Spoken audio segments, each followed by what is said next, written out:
All right, everybody, so we're here with Dr. Bob, the founder of Safe Water Calgary. Is that right? That's right. That's right, all right. So we've got a few interesting things we want to talk about here today. I'm going to try and stay as neutral as I can because Dr. Bob's got lots of good things that he wants to share with us. So, Dr. Bob, tell us what you're up to. Well, I'm the founder of Safe Water Calgary, and I've been working on this diligently for about 20 years, actually, but more so even the last 2 years since it's become more topical and people have been trying to get hydrofluorosilicic acid or fluoride put back into our public waters. Okay, so when was the fluoride taken out of our water? So we've had 6 plebiscites in Calgary since the 1950s. The first 4 defeated fluoridation quite narrowly, quite hotly contested as they are today. And then the last 2 plebiscites, 1989 and 1998, passed fluoridation by very narrow margins. And that was with a large influx of cash from Alberta Health Services to the Calgary Health Region so they could put out some very glossy information. So I've been involved since 1999. I was challenged because in 1998 they actually voted for fluoride in the plebiscite, in the last plebiscite. And so I was challenged by friends to look at the information, and I did, and I was abhorred and aghast at what I found. And so I took it to my friend, Dr. Jim Beck, who was one of my mentors at the University of Calgary Medical School, and said, Jim, could you look at this? Because he's a PhD, MD researcher. And he looked at it and said exactly the same thing. He was just aghast at what he found. So I said, Jim, would you like to help me tackle this and see if we can get it out of Calgary's water? Because we'd been fluoridated since 1991. And Jim said, by all means, I'll help you with that. And he says, should be no problem with all the information we have here. It should be gone in a few months. Well, famous last words, it took us 12 years to get it turned off in the city of Calgary. Okay, so what year was that? 2011. 2011, okay. So going way back before this, like who even had this idea that putting fluoride in water was a good idea? A lot of history. That's a really good question. So if people really want to get up to speed, the 2 best books to read on the subject are The Fluoride Deception by Christopher Bryson, published in, I believe, 2003 or 4. He's an investigative journalist that went through all the fluoride history, and it reads like a spy novel. It's really quite fun and exciting to read, but it's very scientifically based as well, with lots of documentation and notations. So the Fluoride Deception, and then Dr. Jim Beck's book, the Case Against Fluoride, which was co-authored with Dr. Paul Connett, who's a PhD chemist from New York, and Dr. Meckling, who's a PhD from England. So the 3 of them co-authored The Case Against Fluoride in 2010. So those books outline the history of fluoride right from like the 1890s on through. The main problems came around just before World War II and that era, where the aluminum industry in particular and the nuclear industry were both using huge amounts of fluoride and fluorine gas and then producing the waste products. And a lot of people in those plants that were working there, a lot of the plants and animals around those plants were getting sick and dying. And so there's a huge outcry from the public against fluoride, and they had to somehow basically whitewash fluoride. And so that was sort of the genesis of it, between the military and the industry around World War II and then shortly thereafter. Okay, so why in water though? Like what's the whole point? Why would you put it in water?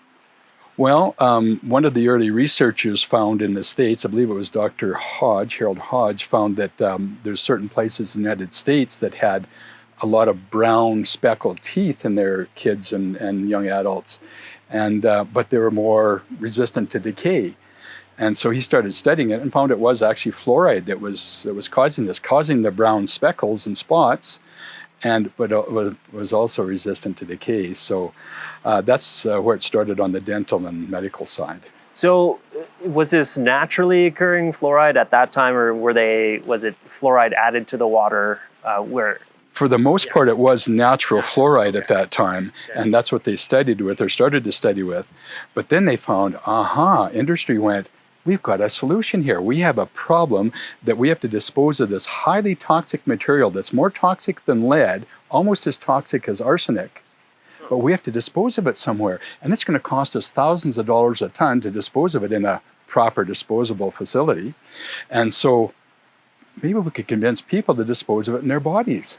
And they went ka-ching, and to this day, it's about $250 million a year benefit to the fertilizer industry in the States, because now almost all of our fluoride is hydrofluorosilicic acid that comes out of the fertilizer stacks, scrubbed right out of those waste stacks with a water process that scrubs it out, dumped into trucks and driven right into our water supplies. So that's what we're getting, hydrofluorosilicic acid, mostly from southern states, but now a lot coming from China as well. And it comes along with cadmium and lead and arsenic and strontium and all sorts of nasty trace elements, obviously, but that bioaccumulate in the body. So it's not cleaned. It's not a professional grade sodium fluoride like some dentists might use in their offices. Hydrofluorosilicic acid, an industrial waste, is poured directly into our clean water. Okay, so like what happens when someone consumes fluoride? What happens to the fluoride, and then what happens to that person? Well, the infamous American Fluoridation Society, which is about 14 old guys that try to influence policy, say it turns into this magical fairy dust that just goes to your teeth and makes your teeth stronger and more impervious to cavities and caries. What actually happens is it's a very tiny aggressive ion, and it crosses, first of all, the gut barrier.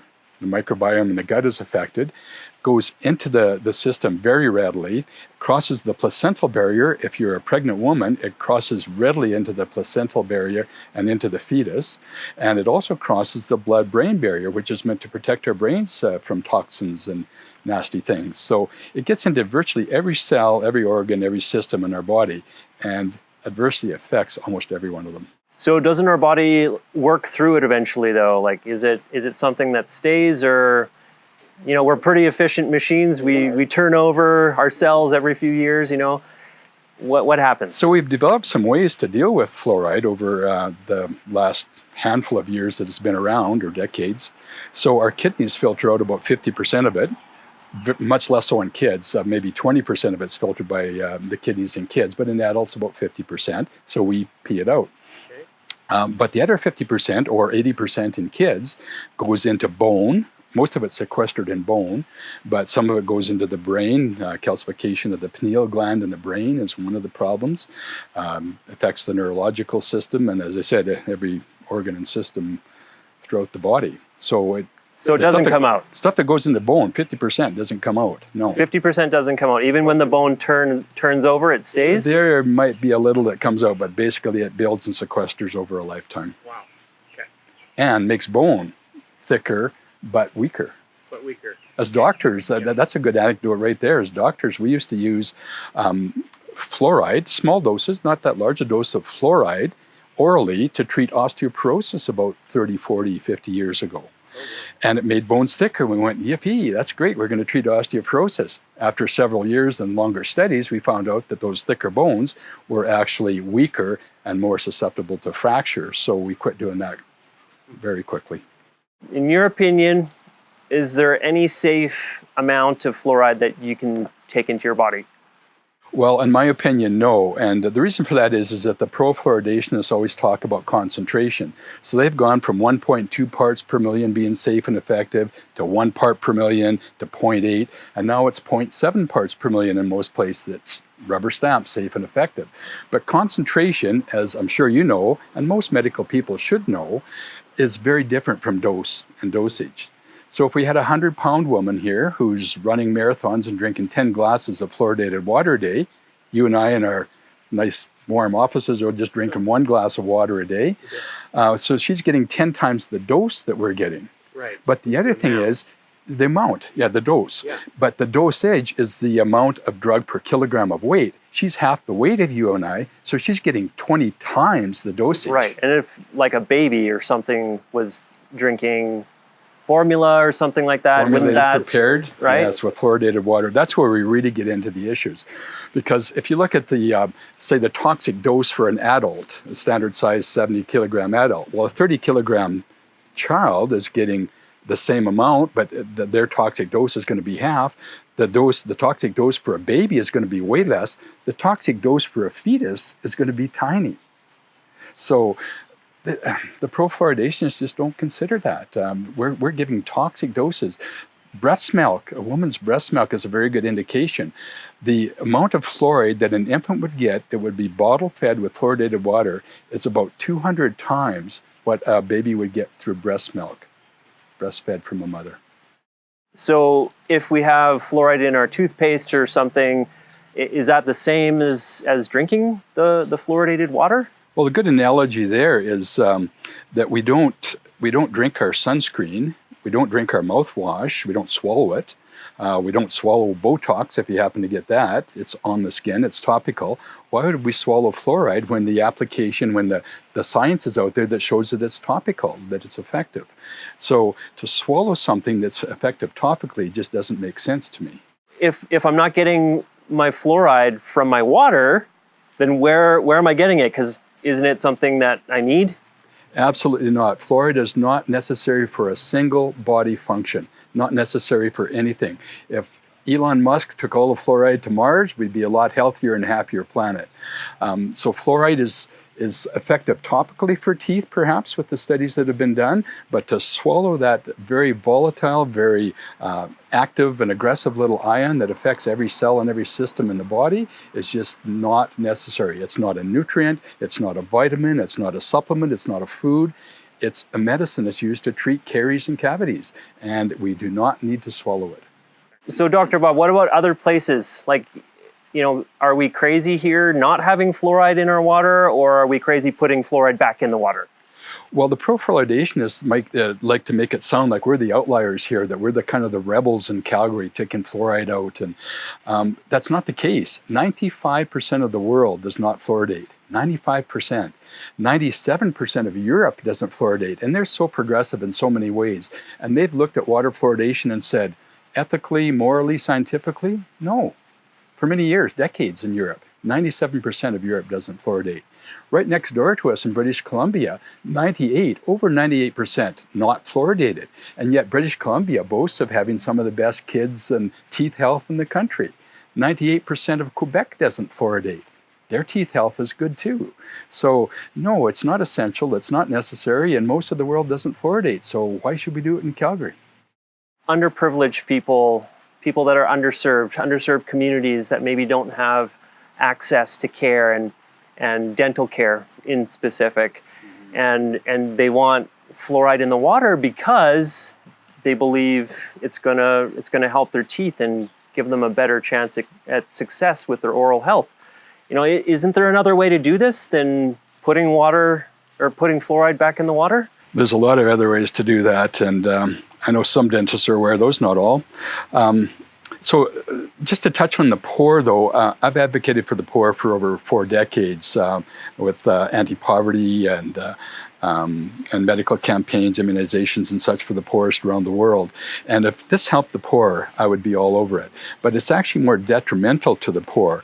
The poor and people of color and the elderly and the chronically ill are more susceptible to the side effects and the harms of water fluoridation. So we shouldn't be fluoridating those sensitive populations. And yes, there are programs around the world, particularly in Europe. A good example is the Scottish Child Smile program. In 2001, Scotland found that their kids' teeth were getting maybe a little bit worse again. And so they looked at that and decided to try a pilot program that was called the Scottish Child Smile program. They have no fluoridation there in Scotland at all. And they found within a matter of years, the children's health was improving, their oral health, their teeth health was improving, but also their whole body health was getting better. Less obesity, less diabetes, less heart problems. And so their overall health rose very markedly. So now virtually all of Scotland is involved in similar programs like the Child Smile program. And we in Calgary could be doing something like that here too. Might cost a little money to get it up and running initially, but the positive effects and the benefits down the road would be huge.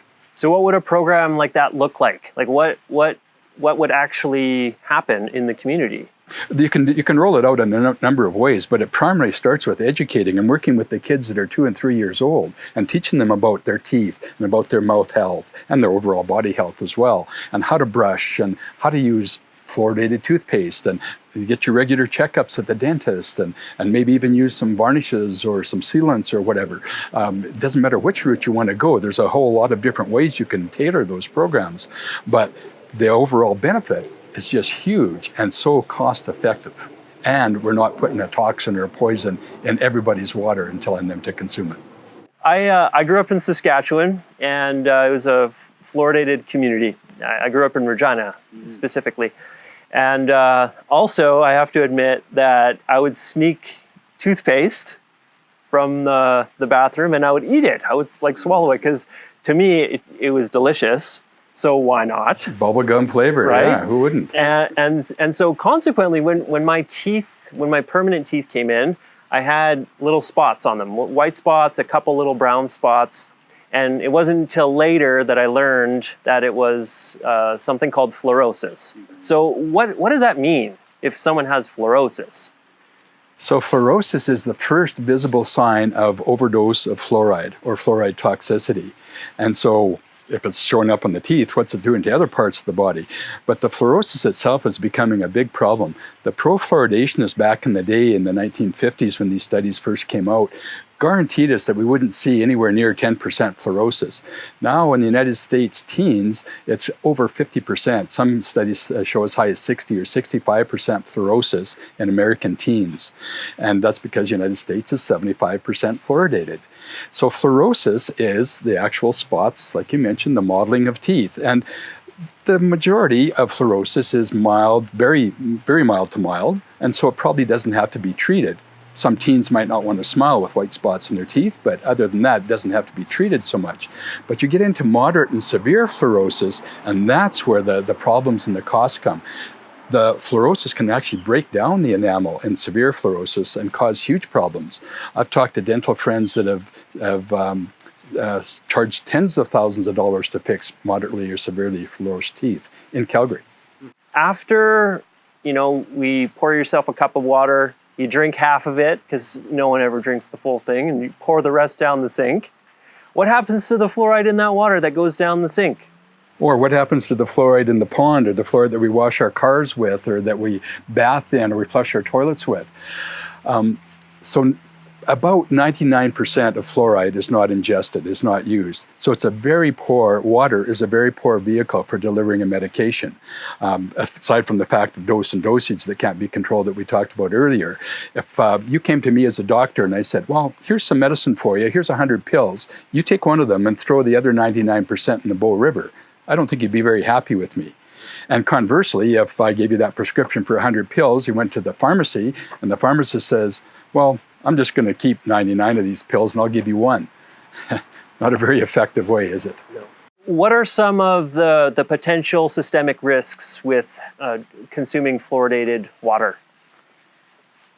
Well, we get fluoride from so many different areas. That's one of the problems. So we're not controlling, as I mentioned, the dose and dosage. And the accumulation of fluoride from our drinks, our processed foods, fluoride is sprayed on fruits and vegetables to keep them from ripening as they come from Mexico or California. We're getting fluoride from so many different sources, and those all bioaccumulate in the body.